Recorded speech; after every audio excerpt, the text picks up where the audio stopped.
what is this podcast about? It probably would help if you don't chew into the mic. My name is Libby. My name is Luke. In this new episode.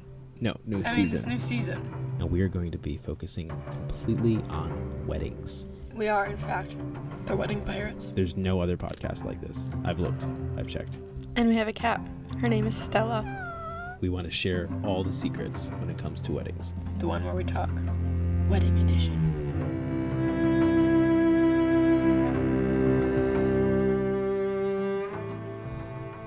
Welcome to another episode of the one where we talk Wedding Edition. I almost said Pirates edition. Pirates Edition. It's that too. It's all of the above. What are we talking about today? Your venue. My venue? Oh, yeah. Oh, yeah. A bride and groom's venue. Yeah. Well, this is a larger subject. I feel like this because it's the first thing you book. I feel like It should be. it should be, yeah, because if you don't have a solid date of a venue, then you are relying on all, like, if you booked your DJ first, or you booked your, well, I guess a coordinator could come first, Yeah, but a lot of venues come with a coordinator. which we could talk about how useless they are. Well, some have been really, really helpful. Some have, but they are few and far between. Maybe that's something we Usually, if you book like a hotel venue, can it comes with a coordinator, and those people are useless because it's like they have multiple hats and they wear multiple hats for their job. And being a coordinator for a wedding day is one of the hats that they make, or one of the hats that they have. So it's just it's just another part of their job, and if they don't really love their job, then they're not going to put their full effort and heart into helping you with your wedding day. Whereas if you hire a coordinator like that works with that specific venue or works with multiple different venues within that area, but that's what her job is. Yeah, that's what her job is. That's what her business is, like, or his business. Like, that's going to be a lot more freeing for you, and that's going to be really helpful for you because they work with that specific venue. They know the ins and outs of that venue. They don't know the venue owner, so they can usually get things for you that you wouldn't be able to get if you didn't have a coordinator. And they usually work with a lot of other preferred vendors. Well, we can. We have an episode about coordinators too. Yeah, that we're gonna unpack all this. Because coordinators is honestly, I feel like each episode deserves their own vendor episode. Mm-hmm. Each episode deserves its own vendor content. Is that right? Yeah, like subject. Subject. Thank you. Vendor subject. But today we're gonna talk about the venue, Mm-hmm. and I think that the first thing, like, even if it's not the first thing, whether you book, a lot of times you already have a venue in mind, and even if you're not the one booking that and a coordinator is booking that, the point is that is the first thing that needs to go in your head, and that is the first thing that needs to be booked as far as a vendor for the day. Yeah, because when you find your vendor, you have to talk about the date that the vendor is available to hold your wedding, and so from now you then have a on, location for all the other vendors to come to. And if like if you're booking your vendor, if you book your photographer first, like, and you have this ideal venue. Have we been saying vendor this entire time? I think I've been saying vendor. No, venue. Well, the venue is a vendor. Yes, but I so when I said vendor, I meant venue. So when you book your venue, there are only a certain dates that are available. So you can't book your photographer first and then get your ideal venue, because what if that venue is not available on the day that your photographer is available? So you kind of have to take and give with that, like your ideal photographer if you have one in mind, or your ideal venue. Right, but you also have to realize that, like, a photographer, like at us, like, I'm not booking a client unless they have their venue first. Yeah, that's what I'm saying. Oh, okay, I see what you're saying. Okay, so, yeah, because if you don't have your venue, then I for one can't price you, because I don't know where you're getting married. Yeah. Are you getting married 5 hours from here? Are you getting married 20 minutes from here? Are you getting married up the road? And also, I don't know what your style is. Like, if you don't have your venue, like, you can say, like, I want chic and boho, and I'm doing, I don't know, like, royal core or cottage core, like, all these things. Like, you could say all these things, but I haven't seen the venue yet. It's kind of like someone saying, my wedding is a Harry Potter themed wedding. Like, okay, all right, well, let's talk about that for a second. Are we talking, like, because to do themes right, You need to go all out. And it is expensive. Yeah, you can't be putting little tiny table numbers as the Harry Potter Font. The Harry Potter font and just call it a Harry Potter venue. Like, that's trashy and tacky and disgusting. Yeah, you gotta go all out. Yeah, if you're gonna do a theme, go all out. And if you can't go all out, then go all out in something smaller. Maybe like go like to an overall theme. Like, yeah. If you are that big of a fan of Harry Potter, go to Harry Potter World for your honeymoon. Yeah. Don't do that for your wedding, because for one, it's not going to age well, and secondly, it's not going to look good. It's never going to, unless you put a lot of money and time into it. A lot of money and a lot of time. And maybe you can make it look right, but I mean, let's be honest, Harry Potter's magical for one. We're not magic. As much as people think that we are magic, we cannot make this look just like the movie. I'm sorry. Unless you're getting married on a castle in the middle of the water somewhere, or getting on a train. Unless you pay a lot of money for Photoshop and... it's just not going to look like that. So anyways, your venue should be the first place you book, because then everything else follows suit. Yeah. So, depending on what kind of style, you need to keep in mind, like, your style. If you are, like, in between venues, like, ask yourself a few questions. For one, your budget. You could do price comparison, but that shouldn't be the first thing you're focused on. You really need to focus on, like, okay, what is my style? Okay, these two things are my style. Now you're in between venues because you love them both. Now compare prices and what they offer. See what you're getting value-wise. Obviously, it needs to accommodate the number of guests. Mm-hmm. And a lot of venues some vendors have you work with a specific caterer, and if you don't like the catering food, like, I don't know, it's just, your food says a lot about your wedding day, and if it tastes like crap, it does, yeah. Your guests are not gonna be. And there are a lot of venues that are, like, especially when it comes to food, if a venue is forcing their own caterer, 9 times out of 10 it's not going to be good. And the ones that are good are very small. Like, for instance, this past summer, we did 2 weddings, right? We did more than 2 weddings. I'm sorry, not 2 weddings, but I'm comparing 2 weddings, right? Time and catering. Mm-hmm. Very small venue. Open barn concept. It's like a pole barn without doors. But it's just very small, and it was how many was that? Like, maybe just over 100 guests. Mm-hmm, maybe like 120. Barely. And that was connected to a restaurant. It was a catering and restaurant business. Yeah. That food was amazing. Yeah. It was very small good. venue, mind you. Yeah. Can't really accommodate more than 120 people, I would say. Yeah. But the food was amazing. Yeah, it was so good. Go up the road to a big barn that's really overhyped, supposedly very, very fancy. We won't name drop. No. But their food was bad. Really bad. And they are very overhyped, and they say, this is a fancy place, this is the best place. And a bride walking in the door to book that venue was $10,000. Just walking in the door, just for a really base. That doesn't include open bar. That doesn't include the catering. That doesn't include it, like, per head, like, or usage of the property and all that. Like, it's a very expensive venue. So you want to make sure that you're getting your value, because, like, if you have a smaller wedding, like 120 to 150 guests, well, then go with the smaller venue that's more quaint, because, and if food is important to you, because they're going to maintain quality control a little bit better. Mm-hmm. So I guess booking your venue, it depends on everything that's most important to you. Yeah.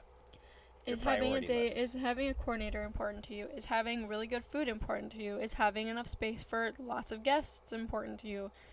Is having enough space for a dance floor important for you? Is how important is the bar to you? That's also how important is the bar to you? How important is the grounds for pictures afterwards or during? That's next on the thing too, like your photographer and videographer, keeping those things in mind. Yeah, like there are certain questions you need to. When you book a venue, you have to look at a lot of different aspects. So I would say the number one thing, or the things that you have to keep in mind for your venue are what's important to you: guest size, food, the bar, the grounds to see if there's even anywhere around the grounds to get pictures. Mm-hmm. dance floor capabilities. The sound system is a really big thing, That is especially if you're a huge. DJ and for your videographer. Yeah, just to relay the importance of that. So to put it, I'm gonna dumb it down a little bit. So I'm a videographer, right? So I need to record speeches because obviously, if I try and record speeches just in the camera, like I'm not going to get good sound, and I'm also not going to mic every single person because a lot of times I don't know who's giving a speech. There's surprise speeches, so I need to record whatever mic they're speaking into. So whether that mic is being operated by the DJ or being operated by the house. If it's a house mic, meaning that it's coming around like the house speakers, like the speakers that are on the walls, the DJ isn't controlling that, which means that I might not be able to get good sound. So I need to figure out on how to get good sound so that way I can deliver that in your video. Because if I can't, or if it's like a bad DJ or it's house sound, like I might not be able to record, and that's kind of out of my control. Yeah. So just keeping in mind that sound is important. And your DJ and that aspect of your venue is important. Yeah, so asking the venue, like, what is the sound system look like, and is there a plugins, and stuff like that. And then also, too, keeping in mind your overall style of what you're going for. So if you want, like, not tacky, don't get married in a community room. Or a hotel. Or a hotel. Let's be honest, like, there are a lot of really fancy hotels out there that say this is a place is amazing to get married at. It's not. It's honestly, a hotel. Every hotel we've been in has always been tacky in one way or another. The only hotel I would say I would be okay with doing a wedding in is usually overseas, or the what's that one in Lancaster that we actually stayed at that one time. We've never done a wedding there, but they have it has like really long the hallways. It doesn't look like a hotel. It has like chandeliers in the hallways, and but it's rooms. It looks like I don't remember ever staying at a hotel in Lancaster. we did when we first came to Lancaster to visit the college. They put us up there. Oh, yeah. What's it called? I can't remember. Something in Lidditz. It's not in Lidditz. It's in starts with the L, but it's not Lidditz. It's I don't know. We've never done a wedding there. We've only stayed there once, but that would be the There only are hotel. some really nice hotels. We've never really been in any that are super nice. The one in Lake Geneva that we did was a really nice reception room, and they got married outside. Oh, the tent. Their tent was really nice. Yeah, their tent was really nice. It was really well done. It was like a really pretty tent. It wasn't like your typical white, plasticky looking tent. It was like it was like a cloth tent. It was really pretty.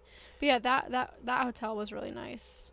But I mean, overall, like hotel rooms, like really basic hotel rooms, they're crammed, and the beds take up most of the space. And the carpet is disgusting, and the walls are usually yellow or some sort of brown, and it's just so gross. So if you could avoid a hotel, then you do that. And also, but also thinking about like going on to like multiple locations, that's something else you want to keep in mind.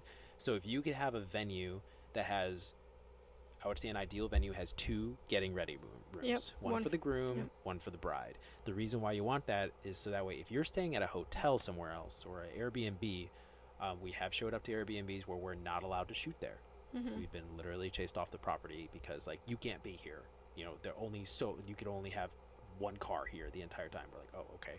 So she didn't get getting ready photos because we couldn't be there. So ideally your venue is going to have a getting ready room for the bride and getting ready room for the groom. And you're going to sleep at a hotel or an Airbnb, and then you're going to come to the venue.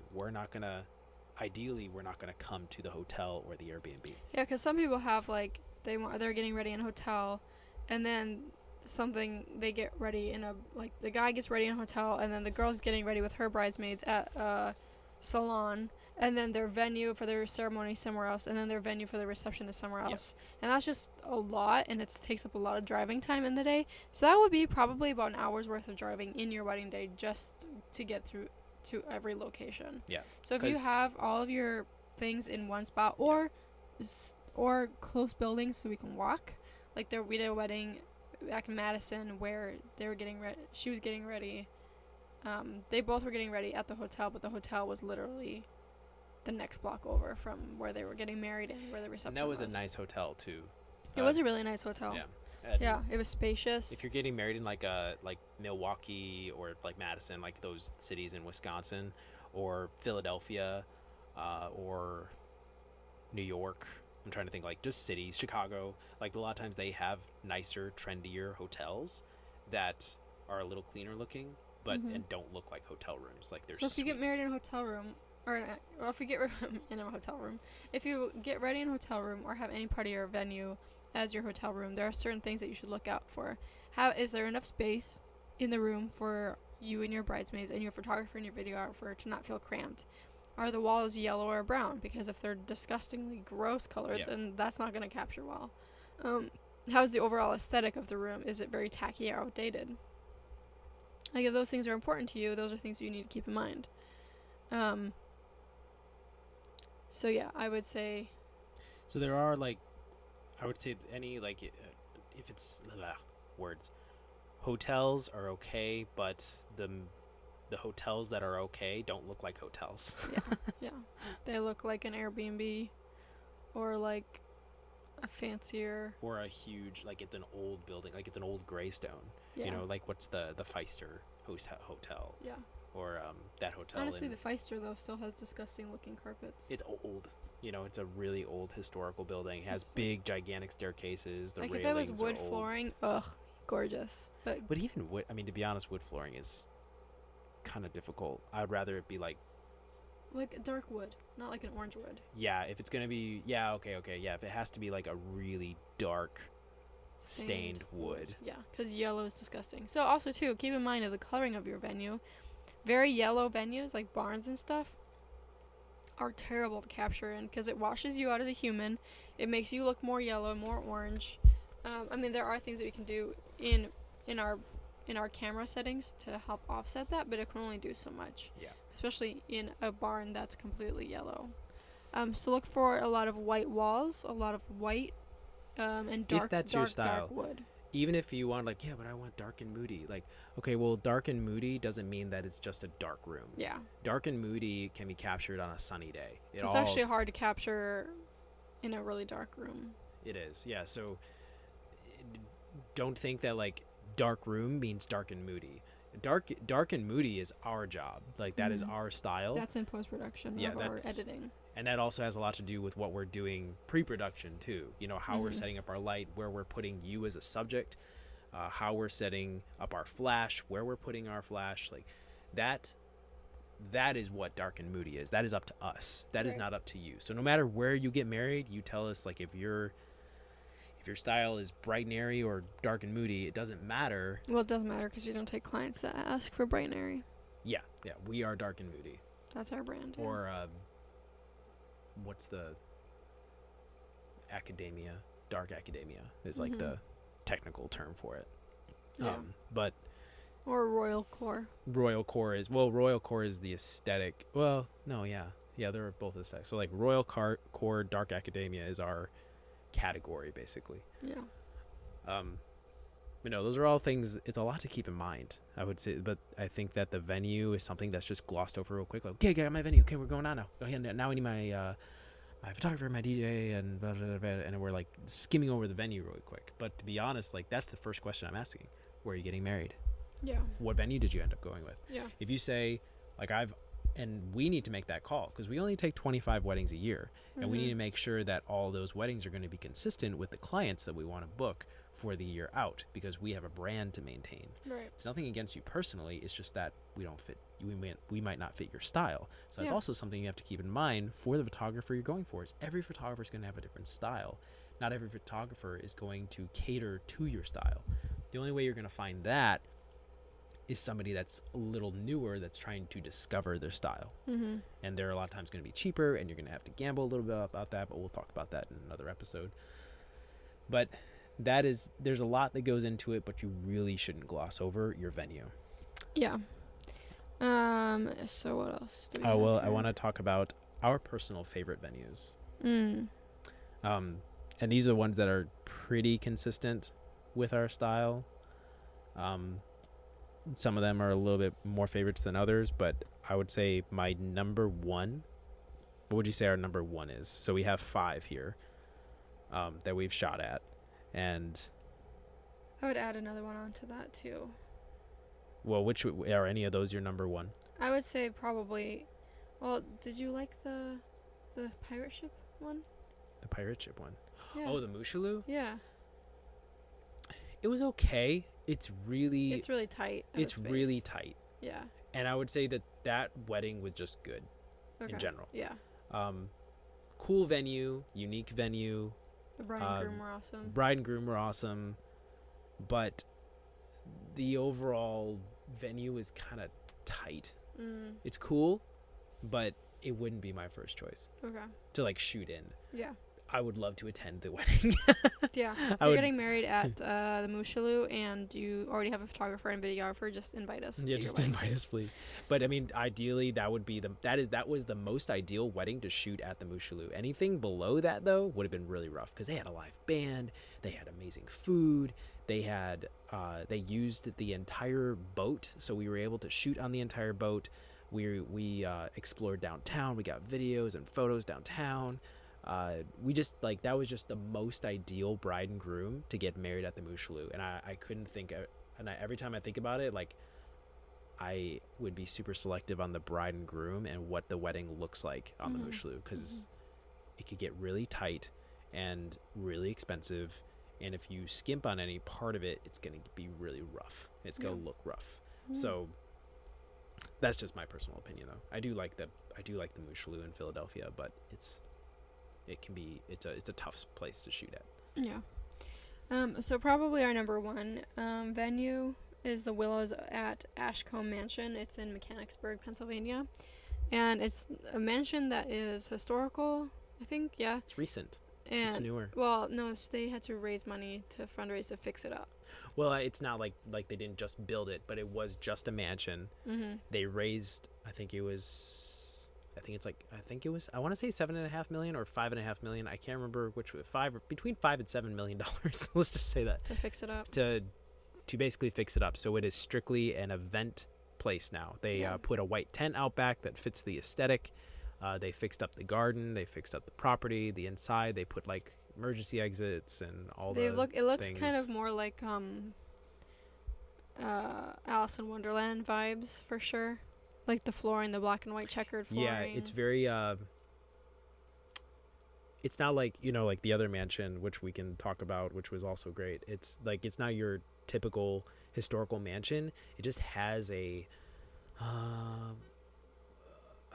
Alice in Wonderland. I don't think there's a better way to describe it. I think and the inside of it, I think the owner of the place really likes peacocks because there's peacocks everywhere. Like hints of it, like little subtle hints of in the wallpaper. But I think that also might be the theme, because the peacock is kind of like royal, and it's in the way that it, trots, in the way that it displays itself, and that really describes that mansion perfectly. It is a display. It is an aesthetic. It is beautiful. Yeah, it is cool too, and it has like a whole floor for the groom and a whole floor for the bride. Yeah. And that right there, that is, you can't ask for something better than that. Yeah. And then they got married, so they were literally they got ready on the property. They had their ceremony on the property and then the reception on the property. And that saved so much time. Like we had so much extra time in the day because it was all in one to be spot. creative. Like I was able to be more creative with the groom. We were able to be more creative with the bride. And then there was multiple rooms to be creative in, like because it's an old school mansion. So you have like, your foyer, your entry, and you have your dining room. You have multiple drawing rooms. You have your music room. Like you have actual rooms that were, for aristocrats kind of thing. Like it's a really cool mansion. I thought it was really cool that the groom actually found that venue. Yeah, and he fit that venue very well. They both fit that venue, but his personality just fit that venue. Yeah, it was fun. It was fun. I liked that the groom had a say into where they got married because you don't hear that very often. Yeah. So, second favorite, if you had to choose between one of these.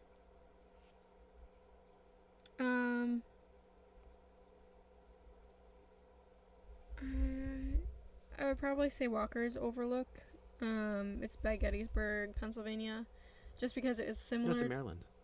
Oh, yeah, you're right. It's by Fredericksburg Fredericks, Maryland, something like that.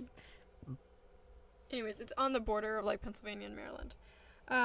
It's similar to the Willows at Ashcombe Mansion, but more subtle. Not as Yeah, peacock. not as like on display for all of the world to see. Yeah. It's more like historical. So the bride had a whole floor to get ready on. The groom he had one small room to get ready in. But a really cool room. It was like they had like arcade games and stuff in there. Old school which was arcade pretty games. Cool. And then there was a tent that wasn't as nice as the Ashcombe place, but it was still pretty nice of a tent.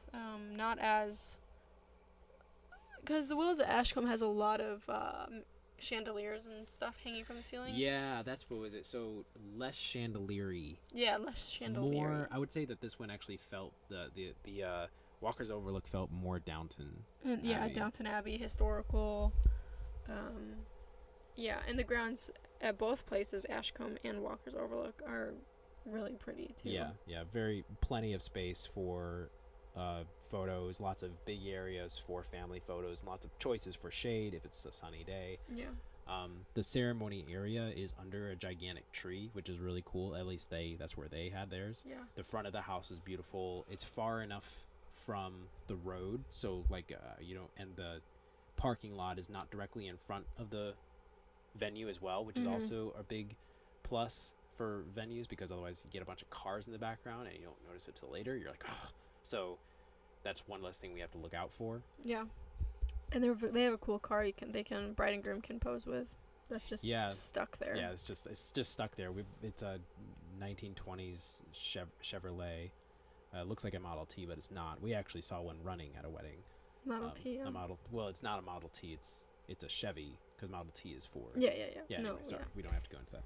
But so my next one would probably be the Liriodendron Mansion, because it goes along with our favorites type of mansion, yeah. Like the historical, having places to get ready. But this one also only has one place for the bride to get ready and for the groom to get ready. The bride to get ready. The groom got ready there. No, he didn't. He arrived in all his garb. He had a room to be in though. The groomsmen have the room to be in. The only thing I would say it was just on the same flooring. So I would say this one is a little lower on the list though, because the walls and how the venue chooses to set things up is a little cluttered. Yeah, and the bride's room, it has like hints of pink, which are really difficult to edit, and also this venue chooses to display artwork by local artists, and a lot of times the artwork by a local artist does not match the vibe or the aesthetic of weddings. But I think you can pay extra to have it taken down. Oh my word! Or moved to a different room. Yeah. Which I would highly recommend if you get married at the Liriodendron. Yeah, and I think like the guy's room that he was getting ready in, it was like baby blue, which is also a really difficult color. Just stick with white. Yeah, just white. But the outside of this mansion is really cool because it has more of like it has like the Greek columns. Yeah, it has like columns, and it's like the entire thing is stone. It's white. It's a really cool building, and I think their grounds between the Walker's Overlook and the Willows at Ashcombe, I think the grounds at Liriodendron are my favorite. Just because there's more nooks and crannies, and the sun sets like right behind those trees, so the lighting is probably like best, I would say. Yeah, I'm not a fan of their grounds because it's kind of small. It is small, but the lighting is the best. Also, too, another one that's not on this list that I really enjoyed was Emma and Levi's reception. Yeah, we're gonna talk about that in a different place. But I'm just saying, like, you weren't able to see it because you couldn't get into the. Yeah, we did. We'll talk about that in a different episode. But their place on the Aberdeen military base, that's a really nice venue too. So it's very like historical. The building is a historic building, and it's got like the big columns out front, and it's just got nice lighting in the building, and it's all white, and the flooring is nice. So that's another one, Aberdeen military base. So the next two are, if you were to choose, so we don't like barns. Yeah. We're not a fan of barns. They've outlived their welcome. They need to go bye-bye now. Go bye-bye. Go bye-bye. Okay, bye. Okay, that was fun. But if there were two that I needed to choose between, it would be these. the booking house, It's beautiful. technically not a barn, but it does. It's an old warehouse. Yeah. It has a lot of wood, like natural wood. So when you go and inside, like the reception area looks and slash ceremony area that they use it for sometimes looks like a barn, but it is more aesthetic. They also have like a cigar lounge up above. Like if you go, you can go up the stairs in the reception area, and they have like a cigar lounge up there. They also have a cocktail area downstairs. The whole place is just really nicely laid out. It's also a dark wood. Yeah. So it wasn't difficult. It's not difficult to capture. The difficulty level, I would put this at like between 1 and 10. I would put this 10 being the most difficult. I would put it at a 4. 10 being the most difficult? Mm-hmm. Oh. But I do like the booking house. There's a lot of things I like about the booking house. Mm-hmm. And if I did need to choose a wood aesthetic that was kind of like a barn or whatever, then I would choose the booking house. Yeah. It's also right by train tracks and some old warehouses, and overall it's just a really cool location. Yeah, it is cool. Also too, and then the booking house, is really nice. It's got a lot of cool nooks and crannies and places to get pictures, and the outside of the building's really nice. And then the next one is the White Chimneys in Gap, Pennsylvania. Mm-hmm. That's a really nice one. And they're also, I honestly love. I don't love it for the barn. Mm-hmm. I love it for the bridal suite. Yeah, their bridal suite is awesome. It's one big building, one big room, with a kitchen off to the side, and then like mirrors, and it just looks very like royal. On the inside, got chandeliers. The lighting in it isn't great. It's great. It's very yellow. It's great at like in the morning. Yeah. You know, when the light is like beaming through the windows, then it's like the best. But yeah, as it gets on, it's like, yeah. But everything in there is white, aside from some gold accents, which are pretty decent. There's mirrors all alongside the wall, and there's a cool fake fireplace thing. Cool like vintage looking. And the guys have a place to couches. get ready above the reception area. Yeah. Which is nice. It's a little dark. It is a little dark, but it's a little bit of a lighter wood, so it's like between really, really dark and really, really light, and it's not quite as like orange. Yeah. It's a little past like bright orange, which is makes it a little easier in post-production to and to set up lighting pre-production. So it's and also like the venue owners are just really straightforward. Yeah, we like the venue owners. Yeah, she's a no BS kind of person. Yeah. I really like her. And they're super busy too. Yeah. They're so busy. Some places that I really like in Wisconsin. We don't want to book any more weddings in Wisconsin. Well, if you're a bride getting married in Wisconsin, don't hire us. But some places that are really great that your photographer will say, "Wow, this is amazing," is in Two Rivers, Wisconsin. Sepia Chapel is gorgeous. Oh yeah, I forgot about that place. Yeah, Sepia Chapel. It's in Two Rivers. It's in one big room. They have like a waterfall in the front area. They have chandeliers. It's a fairy tale. Yeah, it's a fairy tale type of wedding. But the grounds is not. They don't have a grounds, and the outside in the front. It's a big open field. It's a one big open field, and if it's not upcapped with the grass, it kind of looks gross. Yeah. And then there's like factories and stuff on the water. Yeah. So the outside of that one's not the greatest, but the inside is gorgeous. So you could literally do all your photos inside, and you'd be fine. Unless it's snowing out, and then you could. Do they have like a bridal suite or something? Not that I know of. I thought that they said there was, but not a lot bride that we did there, that we shot there, she got married at an Airbnb down the road from Sepia Chapel. She got ready. Yeah, what did I say? Got married. Oh, she got ready. So yeah, she got ready at an Airbnb down the road that was super cute. And then another one that I really like in Wisconsin is the Tinsmith? The Tinsmith in Madison. That one is super fun. That one is really fun. If you get married at that wedding, if you get married at that venue, get ready at the hotel that's right across the street from it. It's like a old painting building. And tell your DJ that he needs to. They have an in-house mic. I can't record through that. So your DJ needs to bring equipment for speeches. Do not trust the house system. Yeah, the house system's outdated. It's very outdated, and which is super bad because it's 2 years old, that venue. Yeah. It's barely 2 years old, and they put in an outdated mic system. Yeah. Which was super frustrating for a videographer. And then another one that I really like, it's called The Waters in Sheboygan, I think it's in or Oshkosh. Yeah. The Waters is really pretty. It's right on the water. Also it's a big white building. Similar to Liriodendron. Yeah. But this one can hold a lot more people, and the grounds is really pretty. Yeah, it is. It's right on the water. It's really, really gorgeous. They have beautiful sunsets there. Yeah, it's like a sailboat club. It doubles as like a sailboat club too. Mm-hmm. So there's like sailboats that go out on the water, and it just looks really cool. And it's literally right there on the water. Yeah. It's beautiful. But we're a little over time here. That's fine. So if you're getting married in Green Bay, you can't book us anymore because we're not booking any more weddings in Wisconsin for 2024. But we're basically done with 2023 right now. So yeah. So unless you get real lucky in 2023 and want to book us, we might have a date available somewhere in there where you might be able to book us the day before we shoot a wedding. Like if we have a wedding on Saturday in Green Bay and you want to book us on that Friday, go for it. Sure, why not?